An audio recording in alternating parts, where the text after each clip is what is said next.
All right. Here we are, Jimmy. Welcome, sir. Happy Thursday to you. Happy Thursday to you and the Thursday before Christmas.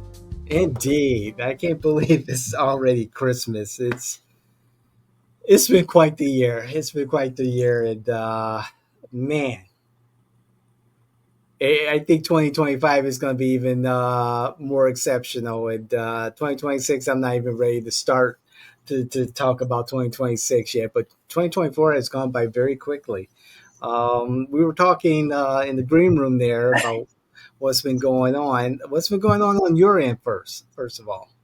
My end, I'm back to talking to people in Telemundo. They're doing a special because they have some concerns how the Trump presidency is going to affect Puerto Rico and Latin America. And I'm trying to tell them it's not going to affect it. It's just simply they're not going to be doing business with the U.S. Simple as that. Right. So how's that going to affect their economy? That's going to be a good question. You know, and how it's going to affect your GPD because, for example, the number one income in Cuba. Give you one example. Cuba is Cubans sending money to their family in Cuba. That's the number one income. And Mexico is the number two. So if you deport these people or take away their jobs and they don't send money to their countries, that will create another problem. And that problem might be that more people come over. That's a good point. I see what you're saying. Wow, So it's a ripple effect. yeah, it is a ripple effect. And maybe if Hispanics stop working in this country, well, that will be not a ripple effect. That would be a hurricane effect. But I think for another day. Other than that, basically, I just was checking and everything, and I'm not seeing any serious changes, and I'm concerned that nobody has said, "Hey, Democrats, let's sit down and see where we went so wrong and what we need to do in 2025 and 26 to make sure that we get back the House and the Senate, or at least do something to get somebody who become a leader. Because right now, the National Party does not have a leadership. Kamala, not a leader. Joe Biden, well, let's not even go there. Yeah. Schumer and Pelosi, and no, there's no leadership. So True. right now is going to be interesting. But the most Jimmy. interesting thing is going to be Mhm.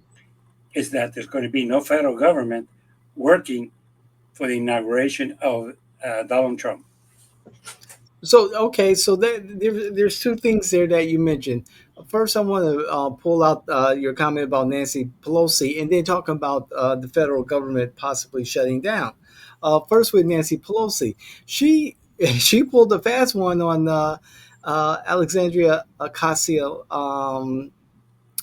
Cortez. Cortez or AOC, Representative AOC, and supporting 74-year-old Representative Connolly over 34-year-old AOC for the oversight committee. What's that all about? I thought the Democrats had learned their lesson and moved forward. Connolly, and nothing. I'm not attacking his age or anything. However, the Democrats had a problem with the young vote, and have a problem with being a little bit top heavy on older representatives. Connolly is 74 years old. He's suffering from cancer of his esophagus, and he's actually older than the gentleman, Representative Raskin, that he replaced. What's Nancy doing? Nancy's doing let me keep power. She doesn't care about the party. She's never has. It's always been about Nancy. I want to be the speaker. I want to control the party. I want to do this. I want to do that. Uh, if I'm doing a good job or bad job, I don't care. And that's what I've been trying to tell people for years. Oh, this is good for the party. No, it isn't.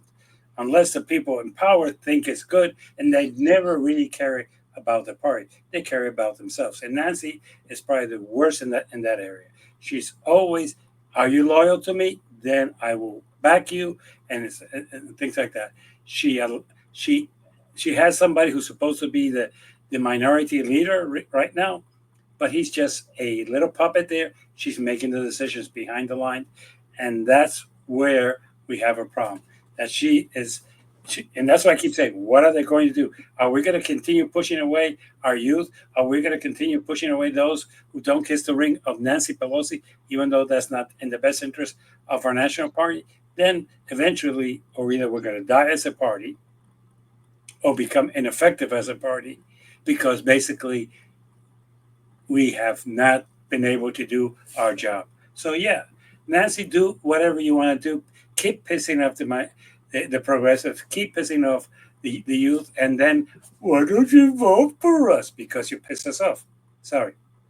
Right, Jimmy. I know there's some tension between Pelosi and AOC. However, like you said, for the good of the Democratic Party and for the good of the American people, you put aside your own ambitions. And I don't know if Pelosi has any further ambitions, but to dictate, who or manipulate who will be the next oversight chair. It's kind of sad when the Democrats are looking inept at a national level every day that passes, and it's sad. It really is sad as you see the president elect pretty much determining what's happening in government right now, and specifically this this possibility that there could be a government stoppage after tomorrow, or what is today? Thursday? Yeah, today's Thursday. After tomorrow, Friday the 20th. Oh no, What? there's not. This is not possible. In my mind, is going to happen. Person responsible is going to be Donald Trump, and he's going to tell people, "Yeah, we need to close this down because they've been wasting money." Da da da da da. And basically, by the way, we're not going to no deportation because we don't have any ICE people. Hey, by the way, there's going to be no funding for you to be able to do what you need to do with the government. All of that is disappearing, and that's fine because I have here Musk, who's more relevant than Vance, who has more influence on me than Vance. That is basically the vice president, not on paper, but he is. And Musk is going to come and say, "Hey, right now we're going to cut all these programs." And by the way, Musk, if you close down the federal government, that will close down NASA, and that will close down your contract, and you Really? won't collect that a penny. So go for it. That's a very good point. Elon Musk has played a significant role in the transition of President-elect Trump's administration, and I pretty much have forgotten about JD Vance. He's supposed to be, in my eyes, a very transformative VP, given that he will carry water for the MAGA uh, effort, and that he's a younger, more vibrant version of Trump. Not his attitude and the way he holds himself, presents himself, but his America First MAGA priorities is what I understand why Trump chose him to be his vice president. That if the president doesn't get a hold on to his situation with Elon Musk, or at least the perception that Musk is pulling the strings, this doesn't bode well for a guy who we know has a ego and can turn on Musk he could turn on Musk at any time. Well, yes, but at the same time, you have to understand one thing. Vance has two strikes against him. Well, he Okay. really has three. First, at the beginning he was against Trump. Yeah. He came around, but Trump doesn't forgive. He might forget, but he doesn't forgive. Two, basically, he is not a businessman, and three, he's not a billionaire. So all those Yeah. things set aside, Musk is an idiot, like Trump. Musk is somebody who lucked into his money, Yeah. much like Trump, and Sure. Musk is somebody who right now is comes in with a revenge attitude, just like Trump. So basically, yeah, they're going to pee there. And basically, Eli is going to piss off Trump eventually because he's going to say something stupid that Trump is not going to agree with, and that is, and that will be where they break up. But for now, that has not happened, and I don't foresee in the future. So, as of tomorrow, the government will be closed. NASA will be closed. No contracts will be paid out. So Musk is not going to collect a penny until the new government comes in. Uh, for all practical effects, the ISIS is not going to be funded. So all the ISIS agents, and the majority, are going to be staying home unpaid. So basically, that's going to be the biggest problem. So Jimmy. I don't. The problem is some Mhm. people don't think their things through. They think that you could cut all the government. Look, the biggest expense in the government Mhm. is the one that they don't have the cojones to touch. So security, No, that's the second biggest. Department of Defense. Yeah. They won't touch that one at all. So basically, and there's where the big, if you want to talk about waste, yes. Eisenhower advised us to be careful of the defense contractors. Those are the ones who sell things that we don't need. You know, people criticize and say to that Europe doesn't spend their fair share because they don't spend 2 and 3% of their GPD on defense. The only reason we spend that much on defense is because the defense contractor have all the politicians in their back pocket, Yeah. and they spend on things that we don't need. Period. It's Mhm. not that we need to that. As a matter of fact, if we're going to be honest, the United States spends on defense more than the 26 countries that follow them Yeah. in defense, of which 23 are allies.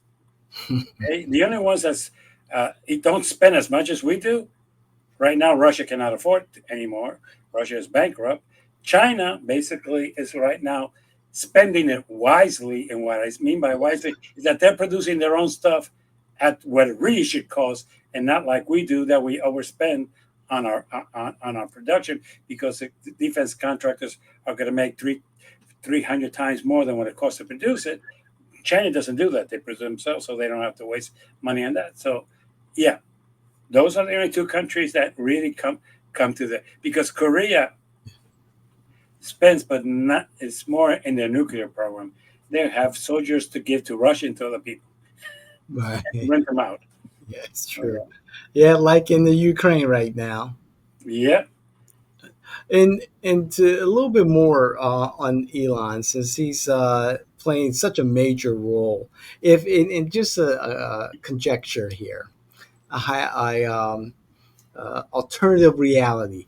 If Elon Musk was still liberal and gave to democratic causes, um, would you think that the Democrats would embrace him as Trump has embraced Elon now?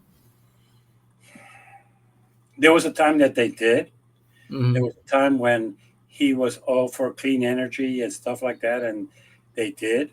Uh, he had an epiphany that basically he thought he owned the Democrats, and when the Democrats pushed back on him, he then abandoned and went to the other side. And by the way, under Trump, and we tend to forget this, is when he got his contract for the space program. It was not under us; it was under Trump. Yeah. Obama did not leave him private and making it so private that one person can make all the money, and that pissed him off. So basically, Trump said, "Sure, you give me money for my campaign, put money behind the things in my pocket, and you can have whatever you want." That's right. People forget that Obama did make NASA private, privatize a lot of its operations and projects. So, there you go. Good job, Obama. And one last time with Elon Musk, and kind of to bring it closer to home here in Florida. So I'm awake at 4:30, 5 o'clock this morning. I can't go back to sleep. My alarm clock goes off at 6. So I'm like, hey, I might as well just catch up with the day's news or last night's news that I missed. And I'm scrolling through. my X account for my company, and I come across this this Twitter beef between Elon Musk and our representative representing Congressional District 10 here in Florida, Maxwell Frost. And of course, it was over the continuing resolution that's being debated, or was I take that back, that was pulled by Speaker Johnson, that would continue funding the government until at least March, and I believe that.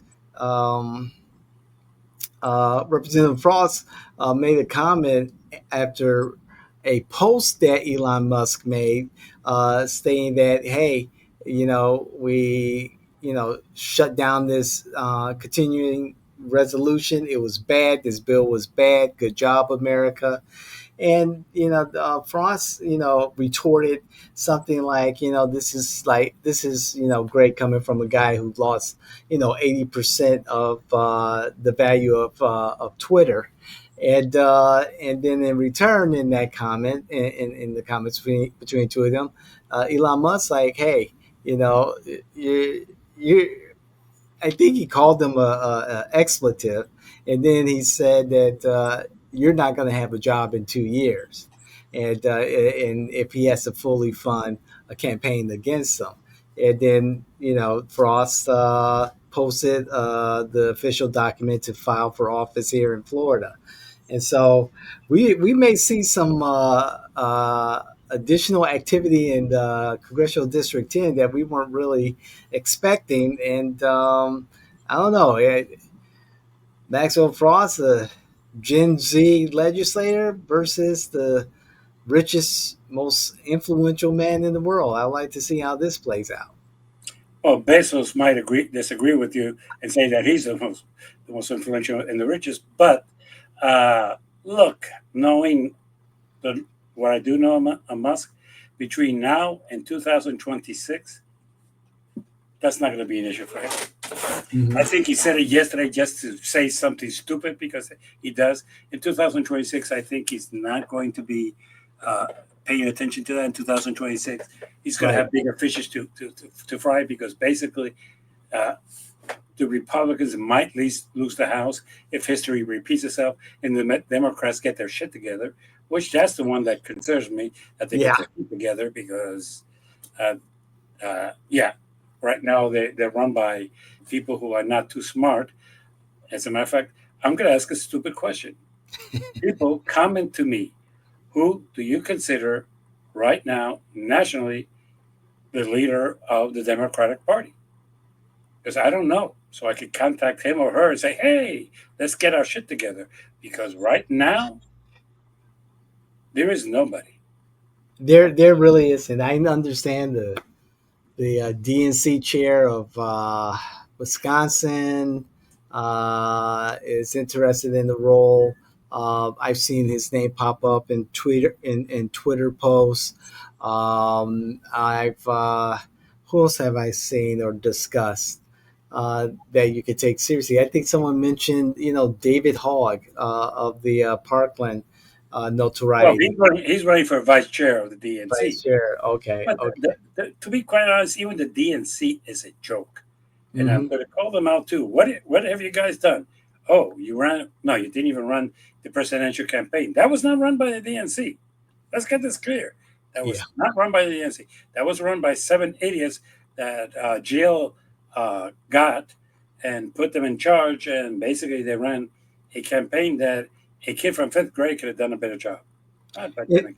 And to speak to that, I believe one of the or the biggest fundraiser on the Harris Walls campaign, Lucy Lee, Li, has been making the news circuit and letting listeners and viewers know that uh, some folks got rich off of this campaign, and for close to $2 billion spent altogether for the Walz for the Harris Walz campaign.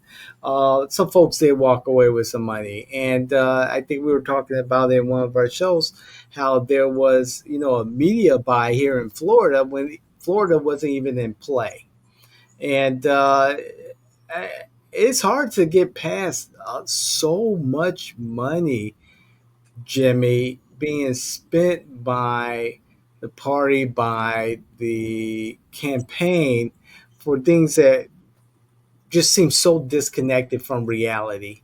And to take it forward, um, there seems to be a lot of uh, echo chamber going on, even to this day, from some of the podcasts that I've listened to and what I've read.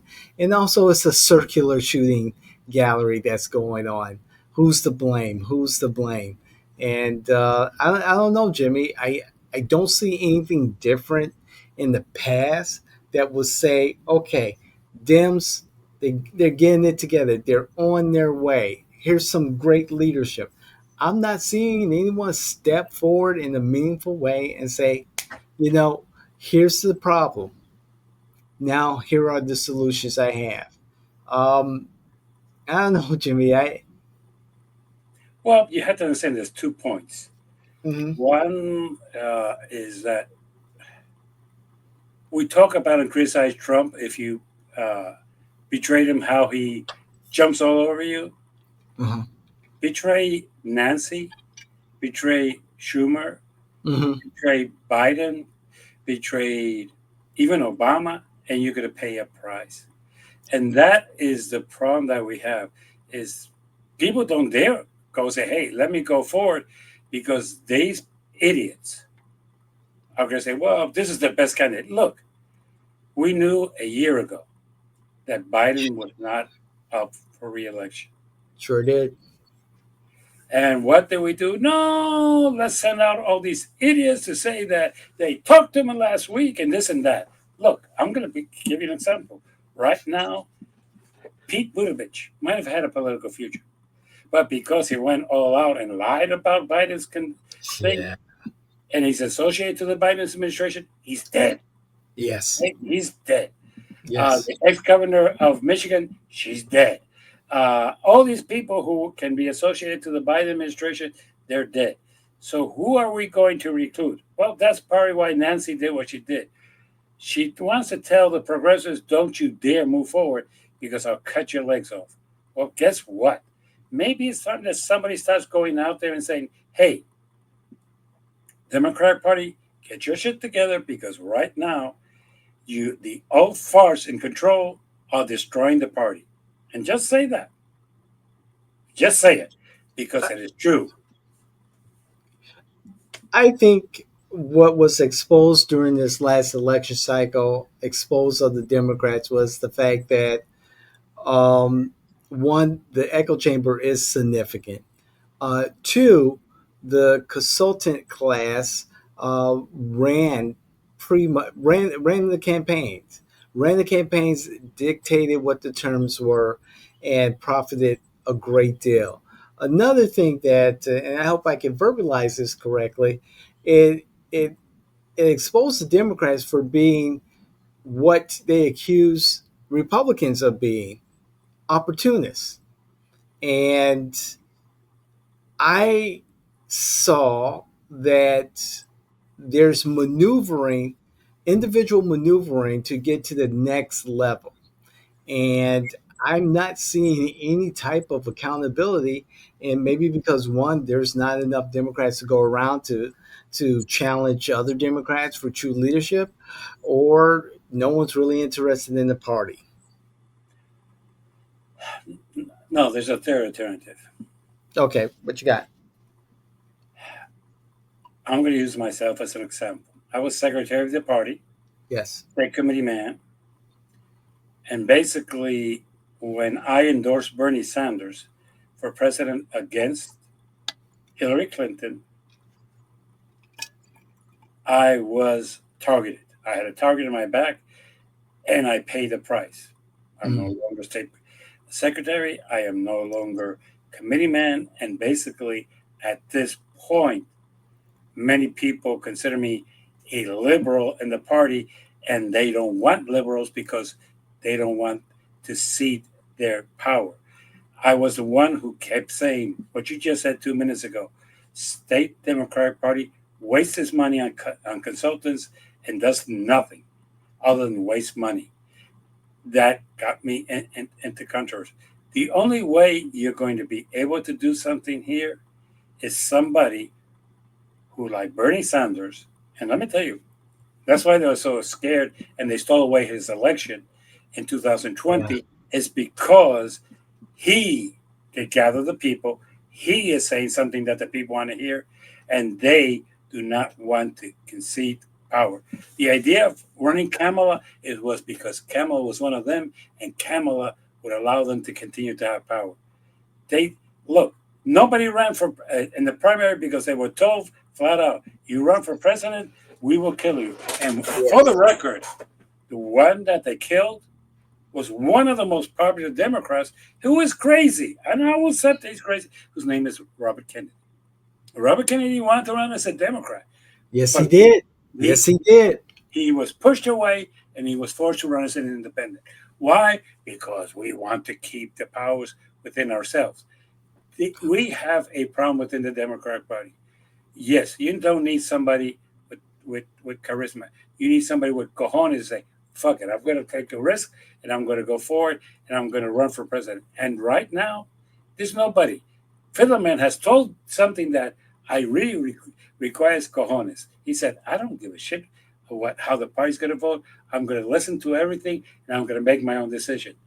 That within the Democratic Party takes cojones. So we criticize the Republicans of trying to maintain control. You have five people who are screwing over this party. Five: Pelosi, Schumer, uh, Biden, Obama, and Clinton. Those five families want to control the party, and if you defy them, they will crush you as they only can know. So, with all due respect to everybody, unless somebody comes in and says, "I'm going to challenge you," I'm going to go to a national primary and I'm going to beat the shit out of you, you're just going to have Einstein proven correctly that we're going to repeat the same act, expecting a different result. It's not going to happen. Right. People, it's time for all of you, all five families, to retire and let somebody new come in because you just ran an election that was a fiasco. You made money, but it was a fiasco. And speaking of repeating history, we have Congressional District 1, former Representative Matt Gates' office. It's an open seat now that he's resigned, and he resigned the current seat, and he has resigned the new seat, whatever. But he's not running, period. And so I had the opportunity to talk to the Democrat in the race to replace him, Jennifer Gay Valamont. She goes by Gay Valamont. And I had a conversation with her, with a mutual friend of ours, and our mutual friend asks her, like, your first name is Jennifer, but you go by Gay Valamont. That's kind of some weird, branding. And Miss Valamont did acknowledge, because she did run before against Matt Gates in the prior election and lost. And But lost big. yes, she did. Yes, and I'm It gonna give wasn't that close. Let's stop pretending. It wasn't. It wasn't at all. And she said that she is rebranding because the older people in the district had a difficult time with Gay Valamont and gay for Congress. And I say, you think, and then to learn that she's qualified by petition for the special election on April 1st, and she's bringing on pretty much the same people that ran the first election. And I got pulled into this conversation, and offer of assisting the campaign, and I'm looking at the numbers, and I'm telling my friend, you know. The numbers look really bad. Every Democrat that is expected to show up in the special election can show up, Mm-hmm. and 80% of the Republicans who are expected to show up in the special election can show up, and the Republicans will still win. You know, make it make sense. And say, and I've learned that there are some out of state donors who are helping with the field campaign, and getting, um, what is it, canvassers on the street to knock on every Democrat's door and say, "Yeah, I like the aggressiveness. Don't have that much time, but I love the aggressiveness." But I just want to say, have you seen these numbers? I mean, I wish they would take that money and maybe register a whole bunch of Democrats in that district. But like you said, Jimmy, and I saw the numbers in the election, she got smoked. Yeah, she got smoked, and not only that, it's a Republican district. I hate to say this to everybody, it's a Republican district. If you look at the numbers of Democrats versus Republican, it's a Republican district. Somehow, Republicans are going to vote for us, just like we vote for them. Right. You know, it's what it is. It is, and really, to be blunt, uh, she ran a very ineffective campaign. Yeah. She listened to consultants who maybe made money off of her, but they didn't do anything for her. Yeah. So, the special election, she's not going to win. I can tell you that right now. They can spend all the money they want. They can knock on all the doors that they're going to do. It's not going to happen. I'm sorry. I So, feel hopeful for her. Not too many people like you and I have experience, involved in a special election, and I just, my heart breaks for her in our friend uh, Trini. I'm like, Trini, do you not understand? Look at these numbers. I feel for her because she's so passionate. But that situation is emblematic of the Democrats. I get the passion. I get the anger with how the election turned out, but then you can't lose your common sense. You just can't. And if we do, and we have our own billionaire donors and millionaire donors, if we had a discussion and coordinated, that money for this campaign could be applied towards, registering 1 million Democrats here in Florida, since we have a million voter deficit in comparison to the Republicans, with the NPAs running very close behind. and to be quite honest, again, that's the state party. The state party Yeah. is a joke. And by the way, I understand that they're going to reelect Nikki, which will be the first time that the Democrats reelect their chairman in a second term. And basically, it's because the last time that people who voted against her, she just took them out Yeah. and throw them out to the street. So basically, let's stop talking of us as the nice people and the people that are considerate. We could be assholes too, and sometimes we are assholes. Yeah. So it is something that we need to reveal. And right now, the problem is, okay, has the party sit down in any of the states and say, okay, where did we go wrong? What can we do better? Hell no. Has the party nationally said, where did we go wrong and what can we do better? Hell no. It's like, well, don't worry. We'll get them the next time. That's a stupid attitude. Yeah. I do worry because you're not doing anything to avoid repeating the same act. You're going to find some idiot who agrees with you to share power with you and let you do whatever you want once they're elected, Sure. and that you're going to run that person. That person's not going is not going to get it's not going to get that far. You don't have right now a candidate with any charisma. Period. That's You don't have correct. you don't have a candidate right now that appeals even to Democrats. You don't. But some miracle's going to happen, and it's going to work out for a party that is uh, with a lot of atheists in it, more than the Republicans. We have more faith than the Republicans. So yeah, I'm going to see how this works out. But party, you're going nowhere. Winning District 1 in the state of Florida by a Democrat, yeah, good luck. It's not going to happen. It's just not, and you know, I, again, my heart goes out to those who are very passionate and keep the fight alive and burning. It's just that it's painful to see all this energy Wasted? wasted. I was trying to avoid that word, but Oh, Jimmy, no, no, no, don't. Let's none of call it like it is. Where I my come from, you call a thing for where it is. You know, uh, that's the other thing that we need to get away from. Politically correct. We don't want to use those terms. Right? Hey, I hate to say this to you. They just elected a president who uses politically incorrect terms. that's Okay? right. And He people was saying don't care something. about that. Some idiots within our party care about that. They care about wokeness. That's those idiots. Are don't control this party. But some people have the problem say that is wrong. Well, it is wrong. You know, let Right. people accept what they want to accept and don't impose on me your values. I'm sorry.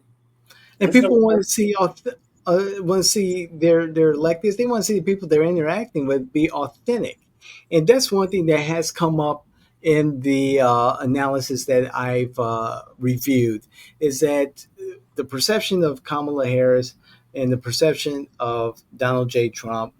Kamala Harris came off as inauthentic. Donald Trump, he came off as authentic because he said what he said, and that's how it's going to be. There was nothing crafted or curated, for sensitive eyes. And the whole campaign was like that. The convention was like that. And for the Democrats, it's like, we got to be careful. Ooh, we can't really say it this way or that way. Don't forget to use your pronouns. And people are tired of that. Tired. And they're tired and they want to hear what you're going to do. Not he's crazy, he's weird. Elect me. Yeah, Okay. I was tired of that too, Jimmy. I was tired of hearing that. You know, so what does your candidate stand for?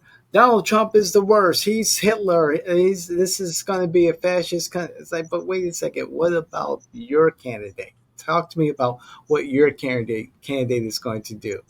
And a missed And tell them. opportunity. Because they had no principles, they had nothing that they knew that they wanted. And basically what they were looking for is saying, hey, you're wrong, I'm right. No. And this is the problem that I have. Okay? There's so many people within our party. And we keep recycling the same idiots. I'm Yes, sorry. sir. As a matter of fact, let me put it how bad it is that I'm still getting texts from Kemal asking me for money. Oh, oh, that's an insult. You Oh, lost the election. Go home. Go back to California. Redo your oh, life. Start practicing law. And you're a millionaire. You don't need any more. And get out of our life. wow. That, Okay. that, that's incredulous. I'm sorry. That's sad and sick. It is. And what's even worse is that you know. And I'll give you an example. The Popular Party in Puerto Rico ended up third. Okay. Oh, okay. Strangely, it elected the representative of Congress by a majority vote, and he got more votes than the person who won the election for the governor. Okay, they said last week, we sit down, we're going to readdress this, we're going to see where we were weak. In this precincts, we had this, and maybe it's because our candidate was weak or we didn't do this, we didn't use social media. They're analyzing Hmm. and they're accepting at the end of the day, we're the leadership of the party, and sorry, people, we let you down. We did something wrong, but we're going to sit down and review it. I have not heard that from the Democrats at all. Not at all.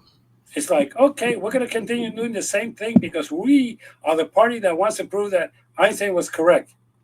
That repeating the same act is going to get a different result. It's no. You are idiots. You did a poor campaign. A lot of consultants made a lot of money in the last election, and a Yes. lot of consultants gave you some bad advice, and a lot of your people did not know what you do. You lost all seven. I repeat, all seven swing states. Not that you lost half of them, not that you lost the majority. You lost them all. Yeah. But hey, what happened here? Oh, let's review it. No, no, no, no. I'm No. going to push against those people who might want to take over the leadership of the party and don't appoint them to positions within the Congress. You know what? Screw that. Who cares? The general public needs to get some people out there and start campaigning now. And I to agree. Right is now. eliminate all the powerful. And if they're going to try to take ventures against you, screw them.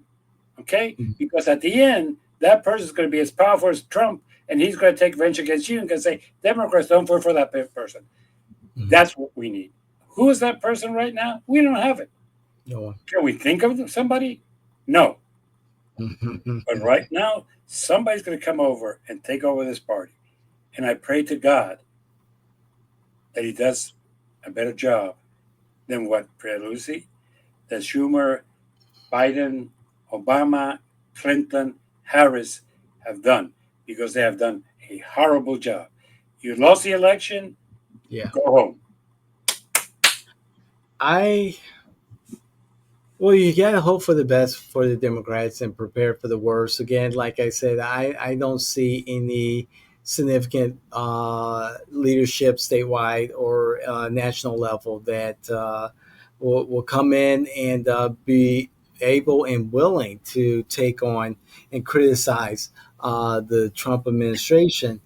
Um, Before we bring it locally, I'm in the process. The book has already been started, but I'm going to finish an ebook on what happened in the 2024 election.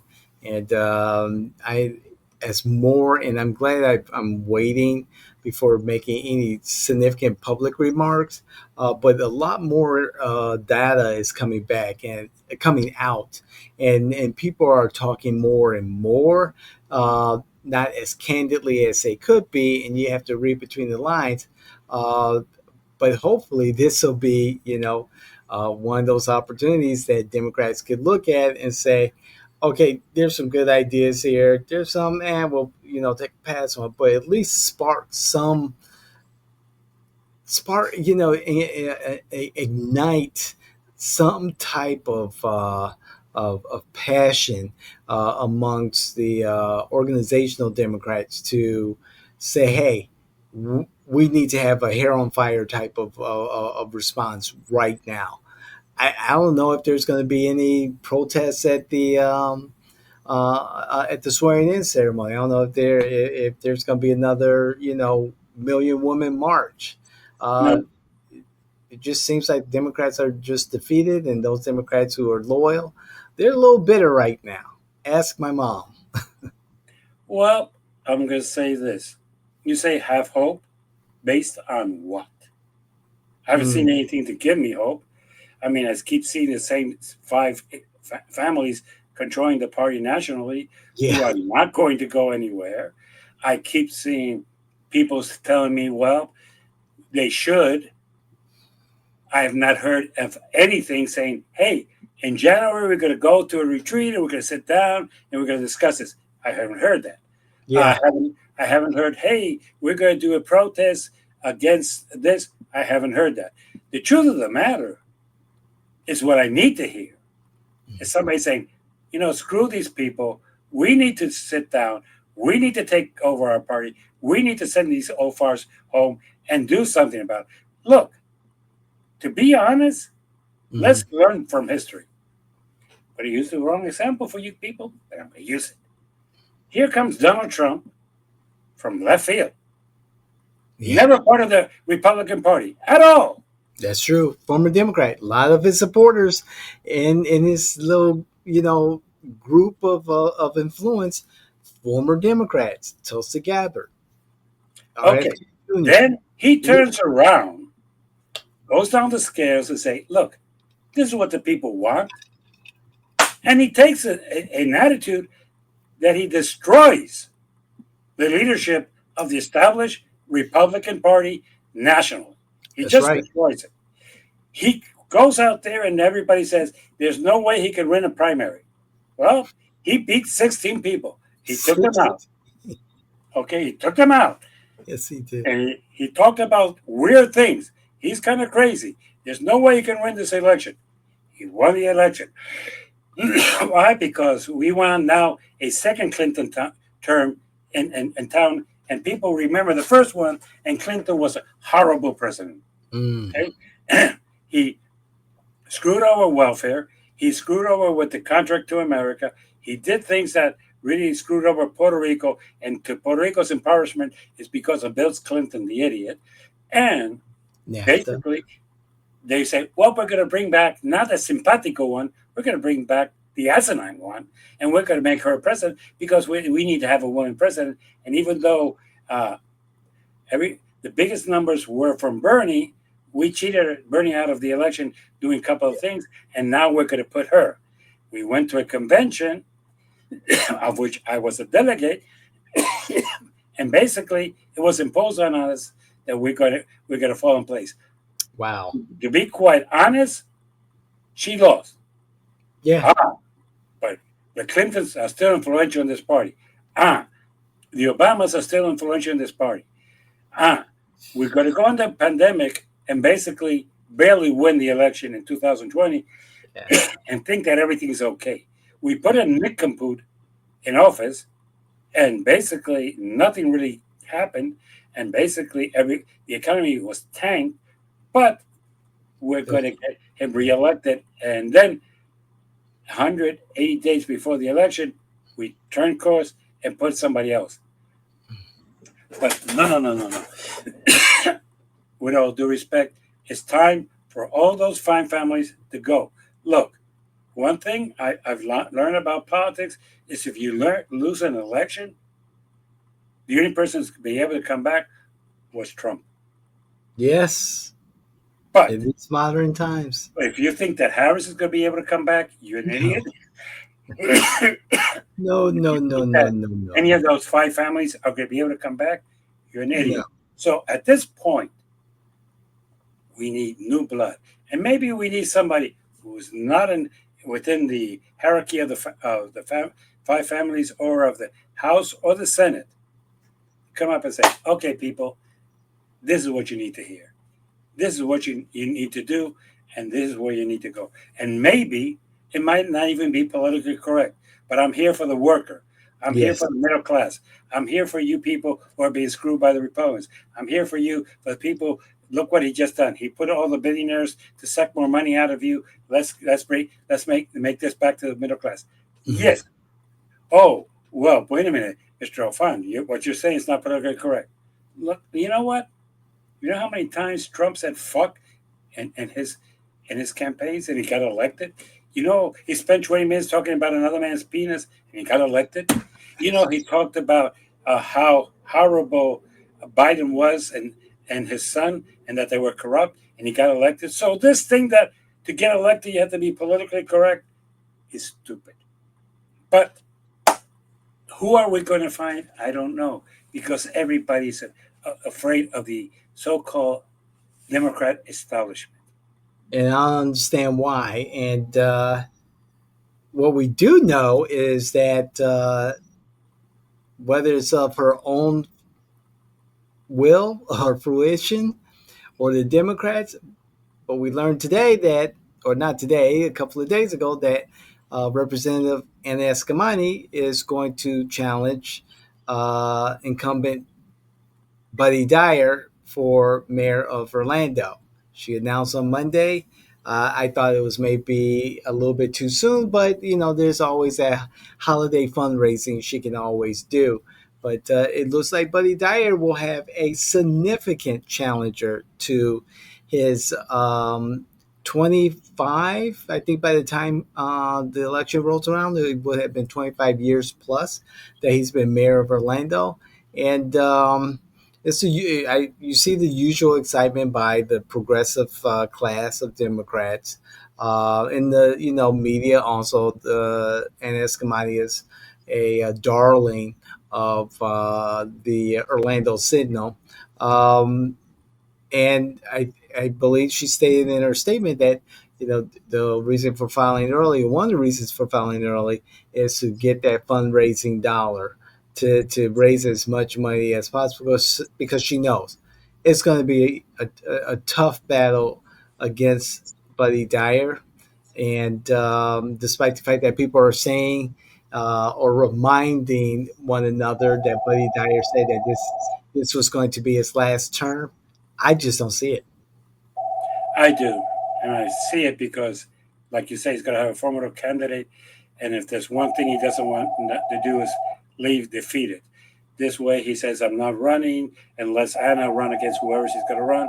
He's done his 26 years. He's become a billionaire. He's happy, and he has still his influence in the city, and he's okay. The truth of the matter is, that's good for the city of Orlando, but it's still not going to be good for anything. We still need to register more than 1 million Democrats. We still need to do a better campaign. We still need to do a better map when redistricting comes. There's so many things we need to do in the state, and realistically, we don't have a person with two cell brains that's going to do it. So at this point, my biggest concern is the apathy within our party. It's like, True. hey, I got faith. Everything's going to get better. Well, I don't.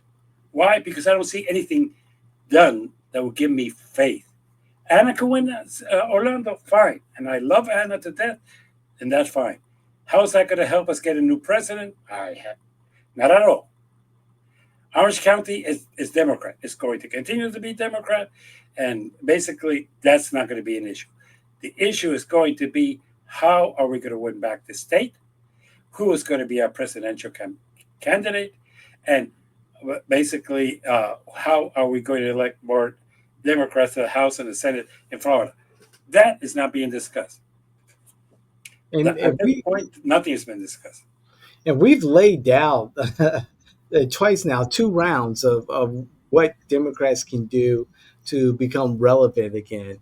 And Jimmy, I can tell you that the meager conversations I've had with Democrats have been frustrating, and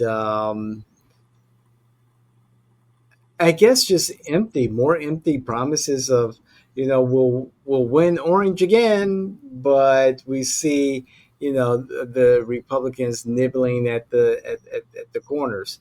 Hey, that's on Democrats. If that's their strategy to just win county by county by county, they'll lose. They'll continue to lose more. That's And just my. larger. And the problem is that basically they don't do anything professional. They do it by faith. They do it by I hope that things are going to get better. I hope that Mm, people are going to go out to vote. Scientifically, they don't do anything. And I hate to say this, election running is a science. yes, it is, sir. It is Yes, a it is. science. And if you don't follow that science, you're going to lose. And that's what happened. I looked at everything that these people did, and I was like, were you Republicans running our campaign? Because you did everything you could to lose it, not to win it, but to lose it. So we'll see what happens. Yeah, I mean, I feel kind of guilty, believe it or not. I feel kind of guilty that that the Democrats keep taking L's, they keep taking punches, and it's frustrating because I like to see a vibrant, uh, good political battle between the two parties, and I think what I took away from these recent elections is that one, the Democrats are definitely bleeding voters to independent, non-party affiliates, or even some Republicans. Two, that Democrats are they're still stuck in that culture war. If you don't check certain, boxes, then they have no need for you. And then three, the lack of leadership and a roadmap to victory. And That's just funky. That's just really, really funky. It is funky. And realistically, right now, nobody's talking out Yeah, except for us. except for us.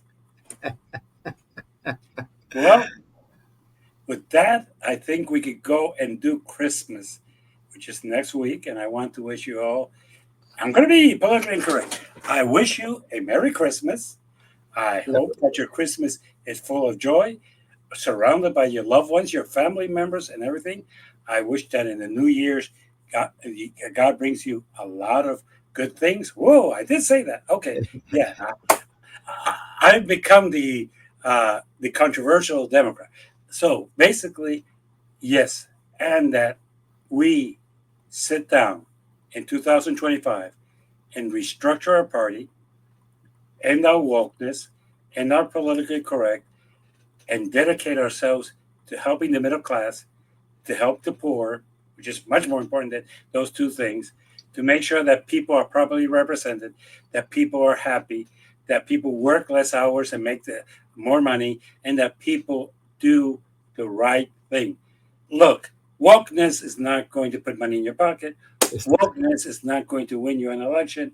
So, people, that's the only place I agree with Bill Maher, because everything else that comes out of Bill Maher's mouth, I disagree with vividly, because Bill Maher thinks he knows about politics. Bill, you need to go back to school. But Yes. have said that, people, Merry Christmas. I will see you next week for our final program of 2024. Four. Yes. New season in 2025. Yes. So Indeed. What would you like our last show to be about, Jimmy? I would like to go back to saying what the Democrats need to do in 2025. All right. Let me write that down here, because realistically, I'm going to tell them what they need to do. All right. More lessons from the best. I like that, Jimmy. Okay. Thank you so much. Merry Christmas and Happy Merry New Christmas to Year. you and to your family. Yes, thank you so much, and to your family also. And hey, let's close this out. We gotta close this out the right way. You wanna close it out? Remember to subscribe. Remember to like. Remember that we want your comments, even if Yes, they're negative, even if you think that David and I are wrong. Let us have it. And by the way, since we're going to be talking next week about 2025, if you have any ideas, send it to us. yes, please comment in the comments, or message us on our socials, or whatever. But let us know what you'd like for us to discuss next week and moving forward into the new year. So Take care. thank you, Jimmy. This is From the Margins with James Afant and David Washington. Merry Christmas, everyone, and we will see you next week. Take care, Take care. Jimmy. Take care. Bye. Bye.